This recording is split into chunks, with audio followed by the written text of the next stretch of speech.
पास, आपके नगर में, आपके खेड़े में, आपके मोहल्ले में, आपके क्षेत्र में जहां शिव का मंदिर है वहां रोज जाओ, एक लोटा जल लेकर शिव के पास जरूर जाओ।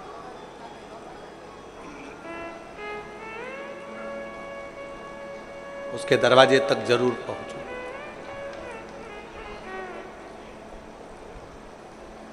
चौबीस 24,000 श्लोक का यह अपार समुद्र है शिव महापुराण की कथा।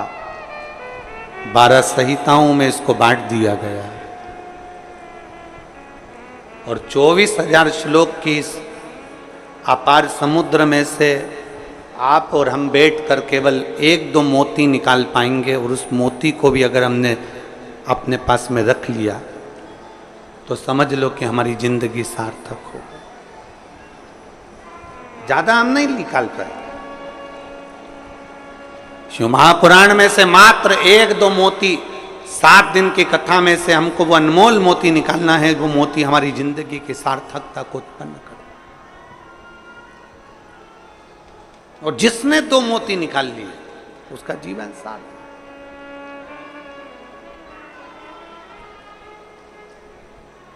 हमें ध्यान देना है कि हमारा मन, हमारा चित्त भगवान की ओर स्थिर हुआ कि नहीं। गेहूं पिसवाते हो? अरे बोलो तो जम के तो बोलो। पिसवाते हो? रोटी बनाते हो? खाते हो? गेहूं की पीसने की जो चक्की होती है ना, उसमें 2 पार्ट लगे होते हैं। एक पार्ट फिक्स और दूसरा पार्ट, जम के बोलो, घूमता रहता। चक्की का जो एक पार्ट होता है वो एकदम फिक्स होता है, एकदम जमा हुआ होता है, और दूसरा पार्ट घूमता रहता है। तब जाकर वो गेहूं चावल पिसाता है। और अगर दोनों पार्ट घूमने लगेंगे तो पिसाएगा क्या? नहीं। चक्की का एक पार्ट स्थिर है और दूसरा पार्ट घूम रहा है। उसी तरह इस शरीर के भी 2 पार्ट हैं, एक मन, दूसरा ये शरीर। शिव महापुराण की कथा कहती है मन को शंकर के चरणों में स्थिर रख लो और ये शरीर घूमने दो, परमात्मा को मिलने में देरी नहीं लग सकती। मन स्थिर रखो। हम मन को स्थिर नहीं रख पाते। हम मन को जिस दिन स्थिर रख लेंगे, हम मन को जिस दिन पकड़ लेंगे, हम जिस दिन मन को अब स्थिरता में लाकर खड़ा कर देंगे, जिस दिन हमने मन की स्थिरता को निश्चित कर दिया, जिस दिन हमने मन को स्थिर कर दिया, फिर ये शरीर कहीं पर भी जाए, ये शरीर कहीं पर भी पहुंचे, अगर मन स्थिर हो गया तो फिर शरीर भी इधर उधर नहीं जा सकता। मन की स्थिरता। किसी किसी घर में बच्चों को इतने अच्छे संस्कार दे दिए जाते हैं, किसी किसी घर में बच्चों को इतना अच्छा ज्ञान दे दिया जाता है कि बच्चा किसी के साथ भी रहे उसका मन कभी बिगड़ता नहीं।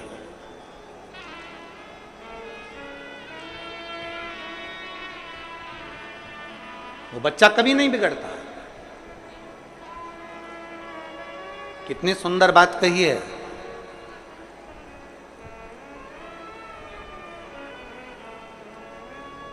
केकई मंथरा अयोध्या में रहने के बाद भी नहीं सुधरे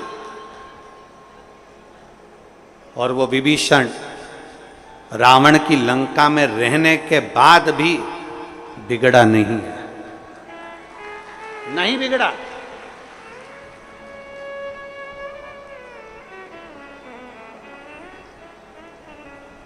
वो लंकापति रावण की लंका में रहने वाला वो विभीषण भगवान की विरल भक्ति में डूबा रहा और उस मंथरा को इतना समझाया गया, मंथरा को इतना इतना कहा गया, केकई को इतना समझाया गया, माता केकई से इतना इतना कहा गया, पर वो सुधरने को तैयार नहीं, वो संवरने को तैयार।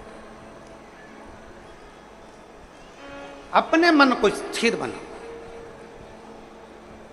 आपके बच्चों को बाल्यावस्था में जो संस्कार दिया जाए वो संस्कार इतना प्रबल होना चाहिए कि हमारे बच्चे, ये उसका शरीर हमारे बच्चों का शरीर, हमारे बच्चे कहीं पर भी रहें, ये शरीर उसका कहीं पर भी रहे, मित्र कोई भी बने, दोस्त कोई भी बने, कहीं पर भी जाए, कहीं पर भी बैठे, किसी भी होटल में जाएं, कहीं पर भी बैठें, पर तुम्हारे घर के संस्कार की मूलता इतनी प्रबल होना चाहिए, तुम्हारे बच्चों का मन इतना स्थिर होना चाहिए कि नहीं, मेरे पापा के संस्कार ऐसे हैं, मेरी मम्मी के संस्कार ऐसे हैं, मेरी महतारी के संस्कार ऐसे हैं, मेरे पिता के संस्कार ऐसे हैं, मैं अपने पिता को धोखा नहीं दे सकता, मैं अपनी माँ को धोखा नहीं दे सकती, मैं गलत जगह पर भटक नहीं सकती, मैं गलत जगह पर जा नहीं सकती। ये हमारे मन की स्थिरता बताती।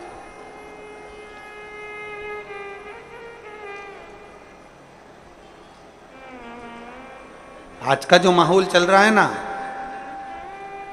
ये मेरी जीजियों और मेरे जितने जीजा बैठे हैं वो भी सावधानी से सुने। आज का जो माहौल चल रहा है, मोबाइल का नेटवर्क मालूम पड़ जाता है कि कहां है, मोबाइल का नेटवर्क मालूम पड़ जाता है कि कहां है, पर घर के बच्चों का नेटवर्क मालूम नहीं पड़ पाता कि वो कहां है।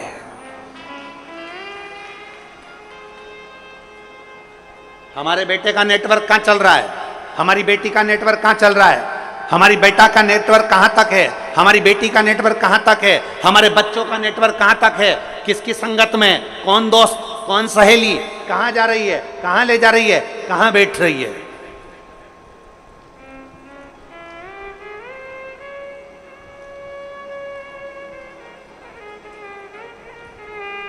नेटवर्क कहां है।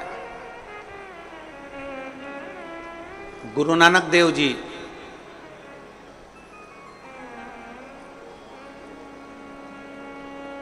संतों के सिरमौर, गुरु नानक देव जी अपने शिष्य बाले से कहते हैं, बाले, एक व्यक्ति जो कर्म करता है, उस कर्म करने वाले व्यक्ति के ऊपर उस मालिक की दृष्टि हर पल रहती है, हर पल। जैसे आज की भाषा में कहें कि दुनिया के लोग कहीं पर भी रहें, वो सोचते हैं कि हमने जो करा वो परमात्मा ने नहीं देखा, हमने जो किया वो भगवान ने नहीं देखा। हम पुण्य करते हैं तो सारी दुनिया में डोंडी पीट देते हैं, और हम पाप करते हैं तो किसी से नहीं कहते, छुपा लेते हैं, उसको लगता है कि मैंने किसी से नहीं कहा। गुरु नानक देव जी कहते हैं, बाले, हमारे एक एक कर्म पर हमारे ईश्वर की, उस परमात्मा की दृष्टि हमेशा रहती है।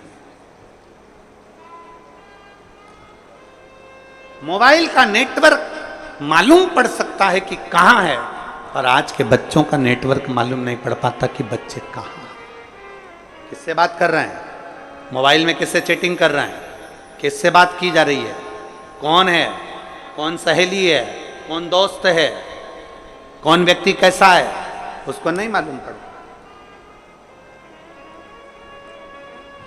मोबाइल का नेटवर्क मालूम पड़ जाएगा, पर बच्चों का नेटवर्क नहीं मालूम पड़ पाता। इसलिए निवेदन आप सबसे, शिव महापुराण कथा के माध्यम से जितने मेरे विश्व के पूरे संपूर्ण विश्व में बैठे हुए श्रोता भाई बहन जो शिव महापुराण की कथा को सुन रहे हैं, उनसे निवेदन है, सावन के महीने में अपने बच्चों के हाथ में एक लोटा जल पकड़ाओ और उसको भी शिवालय तक भेजो, जिससे उसका मन स्थिर होगा। शरीर भले घूमता जाए पर मन की स्थिरता बनना चाहिए। शरीर भले घूमे पर मन की स्थिरता हो, स्थिर। मकान किसने बनाया? तुमने मेहनत कर कर।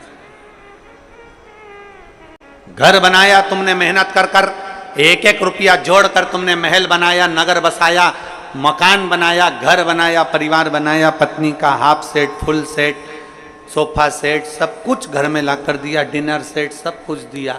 उसके बाद भी मनुष्य अगर घर में अपसेट रहे तो ऐसे सेट का कोई मतलब नहीं। उसके बाद भी अगर अपसेट हो तो उसका कोई मतलब नहीं।